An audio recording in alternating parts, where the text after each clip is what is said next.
Olá, seja muito bem-vindo ao canal. Hoje nós vamos falar de módulos. Falar dos atributos do módulo, da composição que podemos utilizar em módulos e também vamos falar ao final do vídeo de structs. Então, inicialmente aqui vou criar o meu módulo, certo? Meu módulo.ex. Lembrando que ex é o formato do arquivo em Elixir. E para eu criar um módulo, eu uso a palavra-chave defModule. defModule, então coloco o nome de um módulo. Lembrando, o nome de um módulo também é um átomo, né? Só para a gente saber mesmo. Mas o nome de um módulo começa com letra maiúscula. Então eu vou chamar de meu módulo. E do para iniciar então o meu bloco de código do módulo, tá bom? Aí o meu VS Code já automaticamente coloca um end aqui no final. Um módulo ele é definido dessa maneira. E um módulo, ele compreende muitas funções, né? Ele compreende, na verdade, pode compreender uma função ou pode compreender muitas funções, tá bom? Também pode compreender outras coisas que a gente vai abordar no vídeo de hoje. Então, no módulo eu tenho uma função com a palavra-chave def e eu defino aqui uma função olá mundo tradicional, sem argumento nenhum, e eu coloco na tela, né, inspect olá mundo. Melhor eu poderia botar puts, pronto. Então eu coloco na tela um olá mundo aqui. Aproveitando para dizer que dentro do Elixir os parênteses eles são opcionais. Mas existem momentos que se você não colocar parênteses, acaba ficando difícil de você entender ou de o compilador entender o que você está querendo fazer. Então aqui eu coloquei, eu não coloquei o parênteses, e aí eu vou executar então esse meu módulo aqui, abrindo o console aqui embaixo. Deixa eu aumentar um pouquinho a letra, né? Tá pequeno. Abrindo o console aqui embaixo, eu vou rodar o EX. Eu vou compilar, clear aqui, compilar o meu módulo.ex. Ok, tá aqui meu módulo.olá mundo. E o que ele faz? Ele imprime na tela um olá mundo. IO é input output.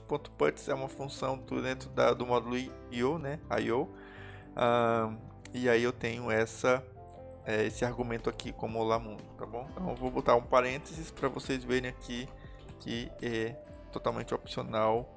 Vou redefinir meu módulo e olá mundo, reforçando uma coisa importante sobre funções ainda. Mas como a gente está falando de módulos, tudo bem. Toda função, ela retorna alguma coisa. Se você não colocar nada numa função, ela vai retornar também, só que vai retornar um new, porque você não colocou nada. Então toda função retorna alguma coisa, tá bem? Então se eu coloco aqui um IOPuts, ele retorna uma impressão na tela e depois um OK dizendo que deu certo essa impressão na tela. Salvar aqui, compilar, olá mundo e um OK dizendo isso aqui é o que a função retorna, isso aqui é o que ela faz, tá bom? Então ela retorna um OK, mas ela imprime na tela um olá mundo. A função IOInspect, ela faz diferente, ela imprime o argumento e devolve o próprio argumento, né? Então vamos aqui só compilar e executar. Pronto, ela tá vendo? Ela imprime e devolve o mesmo argumento, certo? Ela imprime e devolve o mesmo argumento, é isso que faz essa função. É muito útil para a gente analisar como é que está o nosso código em tempo de execução, né? Então pronto, isso aqui é uma função pública e isso aqui, defp, é uma função privada. E vamos compilar meu módulo. Ele não aparece, tá vendo? Eu peço tab aqui. O tab, quando eu tô no módulo, ele deve mostrar todas as funções. No caso, só vai mostrar as funções que forem públicas. Funções privadas eu consigo acessar aqui, né? Eu vou inclusive chamar ela aqui em cima, ó. Antes do final aqui, ó. Pode ser até no final mesmo, pronto. Olá mundo vai retornar o retorno do somente módulo, que também vai ser o só no módulo. Vamos compilar aqui e verificar. Ó, olá mundo só no módulo. Então ela executa, é uma função privada, eu posso chamar ela dentro do módulo. Uma coisa interessante, lembra que eu falei sobre o H de help, né? E a gente poder ver a documentação, né? Olá mundo. Acontece esse módulo aqui não tem documentação compilada, né? Vamos fazer uma documentaçãozinha aqui.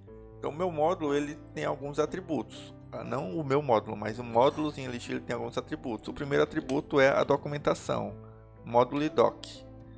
Arroba módulo doc é uma documentação do módulo. Então, meu primeiro módulo. E aí também a gente consegue fazer documentações de funções específicas com @doc e 3 aspas duplas, minha função olá mundo, certo?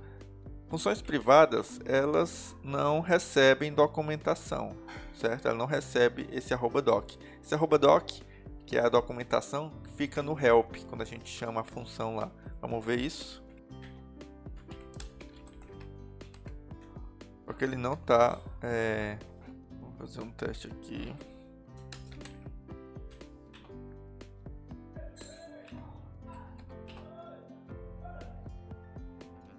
Beleza, é o que eu fiz aqui, né? Acabei saindo aqui do IX e tendo que voltar, né? Pausei o vídeo para isso. Mas uma vez que a gente coloca a documentação aqui, para a gente acessar essa documentação, a gente compila um módulo, né? Meu módulo.ex com o argumento aqui, aspas, ponto. E daí ele vai definir o meu módulo aqui e trazer a documentação. Então, meu módulo... Você vê, ó, agora com H, meu módulo, ele traz realmente a minha documentação do módulo aqui, né? E se eu coloco o H, olá mundo, ele traz a minha função olá mundo, tá bom? Então, eu consigo ver a minha documentação da função aqui, aquela mesma documentação que tem no enum, né? Que tem naquele módulo enum. Então, eu consigo criar uma documentação aqui bem clara do que realmente a minha função está fazendo, para poder acessar aqui no H, né, que é o help. Então, só para a gente alinhar, isso aqui são atributos do módulo, tá bom? Isso aqui são atributos do módulo. Isso aqui, minha constante.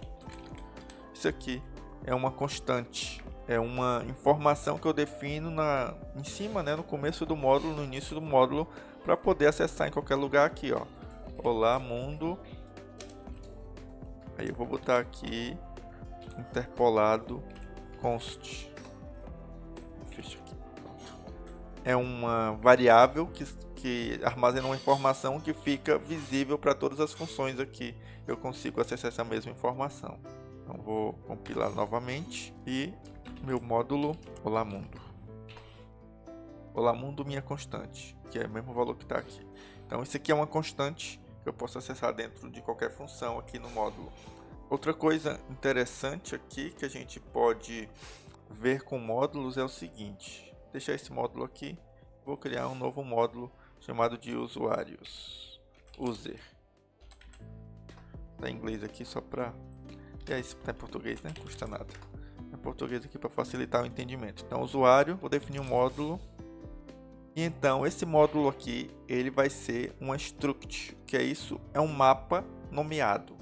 Né? Lembra que a gente falou de funções anônimas e funções nomeadas? Struct é um mapa nomeado e a gente também tem mapas anônimos. Mapas anônimos é formado com percentual, né? Nome, fulano,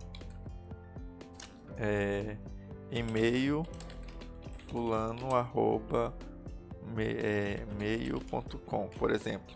Isso aqui é um mapa anônimo, se não tem nome, é um mapa, certo?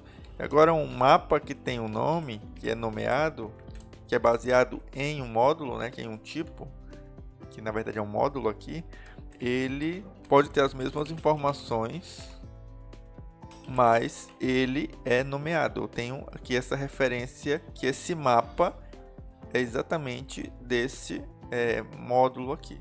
Como é que a gente faz isso? A gente aplica aqui um def struct e diz que esse módulo ele tem os seguintes campos nessa struct aqui, né? Que é o name e o e-mail.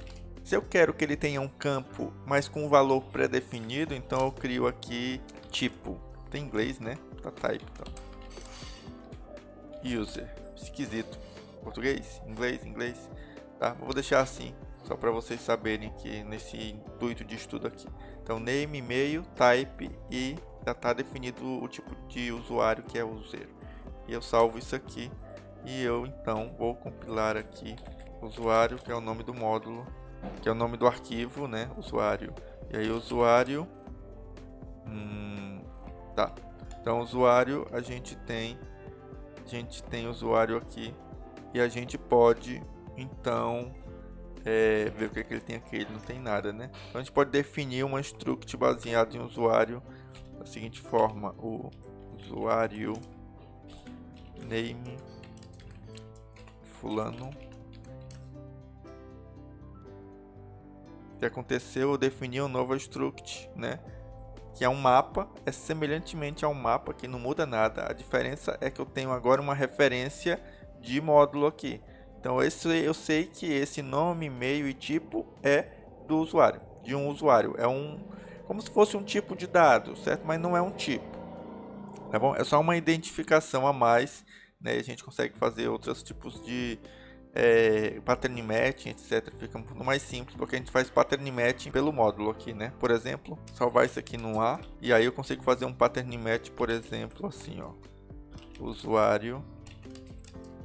Ok, então como ele é usuário, né? Ele é desse tipo de mapa, então que é um struct, então dá pattern match. Se ele não fosse, se ele fosse, por exemplo, um mapa sem referência, né? Bem que não tem nada aqui, né? Mas name, pronto. Ele não dá match porque não é do mesmo, não é igual, certo? Os tipos não são iguais aqui. Tem um detalhe importante, né? Sobre módulos. Eu vou mostrar agora. Eu vou criar aqui um novo módulo chamado tipos aqui. Tipos, pronto, tipos. E aqui eu defino um novo módulo. Def módulo e-mail. Vou definir e-mail. E eu vou definir um struct, def struct e-mail default. Default eu vou definir como false. E aqui eu vou botar endereço. Eu vou definir def struct. Ok. Limpa a tela. C. Então eu compilei tipos, compilei por consequência tipos.email e tipos.endereço. Esse módulo aqui é o módulo pai e aí eu tenho um módulo e-mail que é filho de tipos. Então, para eu acessar este módulo e-mail é tipos.email e endereço tipos.endereço. Existe uma função para criar uma struct vazia, tá? É um struct tipos e-mail, uma struct vazia, né? Também eu posso fazer assim, né? Tipos e-mail também dá a mesma coisa, tem o mesmo efeito para criar uma struct vazia, tá? Só para mostrar para vocês isso. Mas agora eu quero acessar o meu struct de tipos aqui dentro, né? Então eu posso acessar como tipos e-mail. Vamos ver se isso aqui vai dar certo. Fazer um IO-inspect aqui para inspecionar se realmente o meu módulo foi definido aqui. Bom, vamos compilar o meu módulo. Ok, meu módulo. Olá mundo. Ó, tipos e-mail tá aqui, certo? Deixa eu tirar essa função privada aqui, né, pra gente não... E aqui eu vou tirar, dar um ok aqui no final. Agora, vejam que esse módulo aqui, eu tenho todo um caminho para ele, né? Imagine que eu tenha um módulo que tenha muitos caminhos, isso vai acontecer bastante. Então eu preciso de uma forma para reduzir e eu poder escrever, por exemplo, e-mail. Então como é que eu faço isso? Eu uso um alias. O alias, ele pega o caminho, né, tipos e-mail, cria um apelido para esse tipo de informação, né? Tipos e-mail agora vai ser o que? E-mail. Por padrão, ele define como apelido o nome do último módulo, então e-mail. Se eu quisesse ter um nome customizado, como o meu, tenho que usar as... Ele pode definir, né? Eu posso definir um nome qualquer aqui, né? E-mail, por exemplo. Posso definir o nome que eu quiser. E aí ele vai ser acessível através desse apelido. Na prática, viu? Ele continua sendo acessível tipos e-mail através do e-mail, que eu defini aqui como apelido para esse tipos e-mail. Então isso vai acontecer dentro desse módulo. Então o alias, ele cria um apelido para um nome de um módulo que pode ser gigante, né?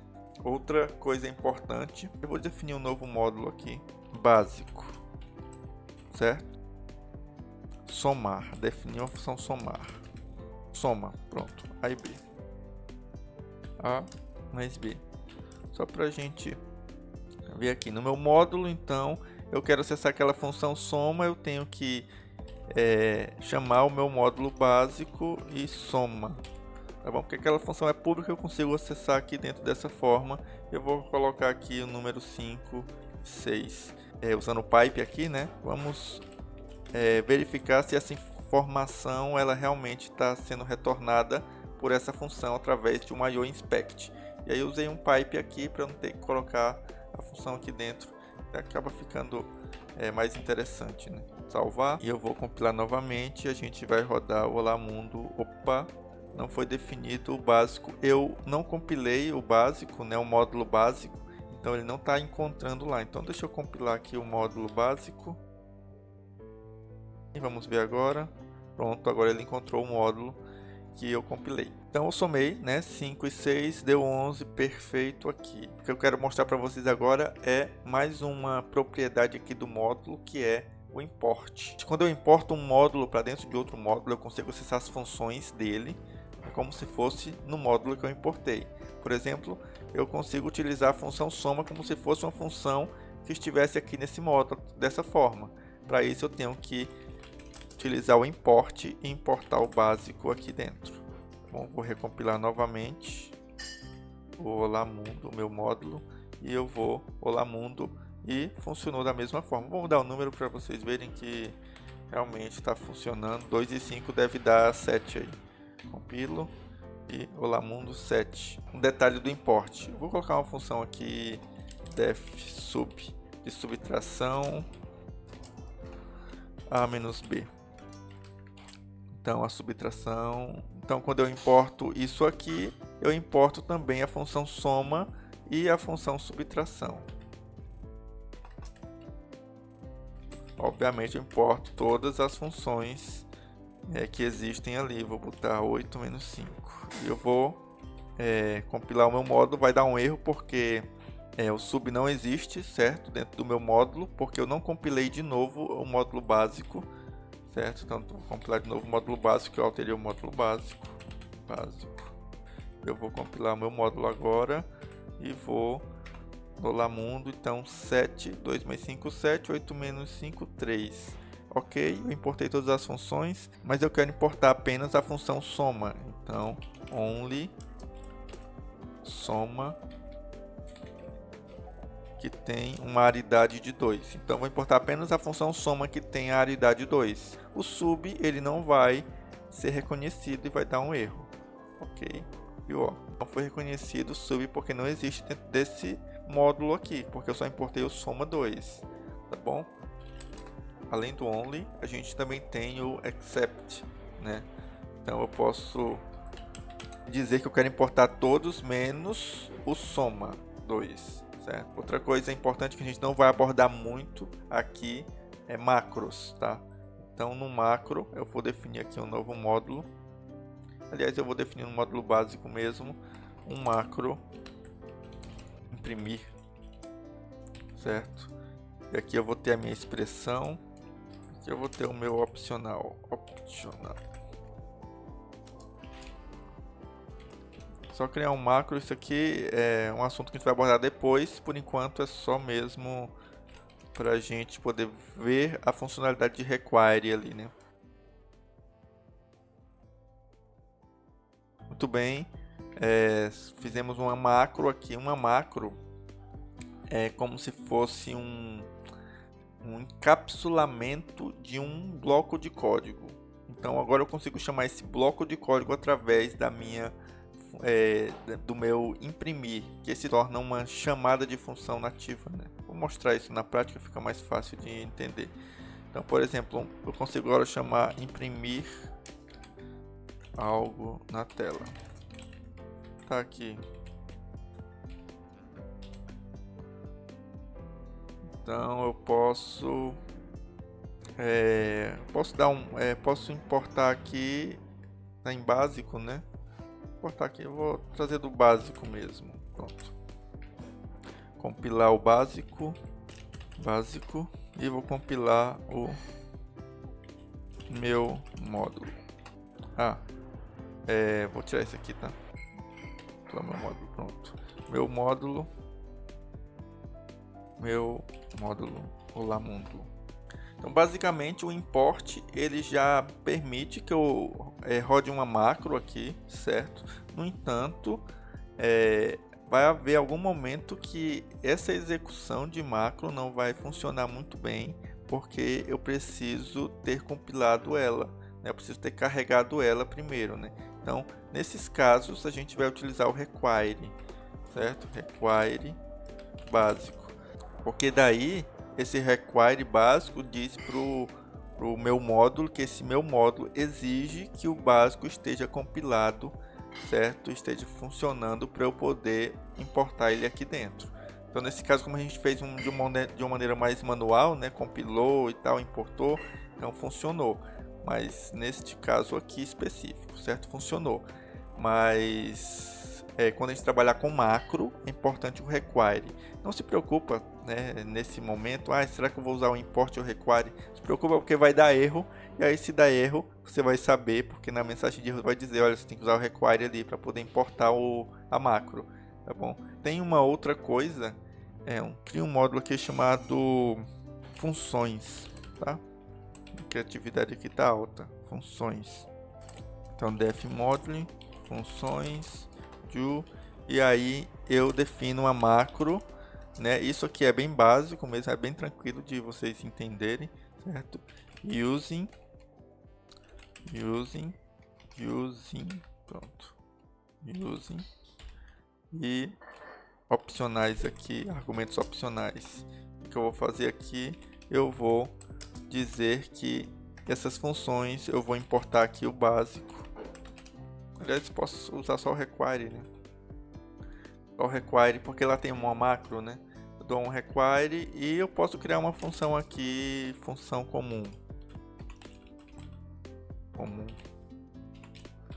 E eu vou com essa função aqui um argumento e eu, pronto, imprimo na tela aqui esse argumento, tá? Então, só para mostrar para vocês que em funções ele vai importar e vai requerer o básico, né, que é o meu módulo básico, e vai ter uma função comum aqui. O que vai acontecer? Eu vou tirar esse import básico aqui e esse require aqui, né? Outra coisa também eu vou colocar no meu funções isso aqui. Então, o que eu faço aqui? Então, você vê que eu levei para lá todas as coisas que eu defini aqui em cima no cabeçalho do meu módulo, né? Então, isso aqui se torna um template, vamos dizer assim, de funções, né? Nesse caso que eu chamo o nome do meu módulo de funções, né? Mas um cabeçalho que eu posso importar em qualquer módulo que eu tiver e ele vai realmente fazer a mesma coisa que faz aqui para cada módulo que eu importar esse cabeçalho de funções. Quando eu importo o cabeçalho de funções, eu uso o use e aí funções. Então, use funções já vai me dar o require básico, o e-mail como um alias de tipos e-mail e vai me dar uma função. Então, só porque eu estou importando ela aqui dentro, ou melhor, colocando ela aqui dentro. Eu vou primeiro compilar aqui funções, né? E agora eu vou compilar o meu módulo de novo.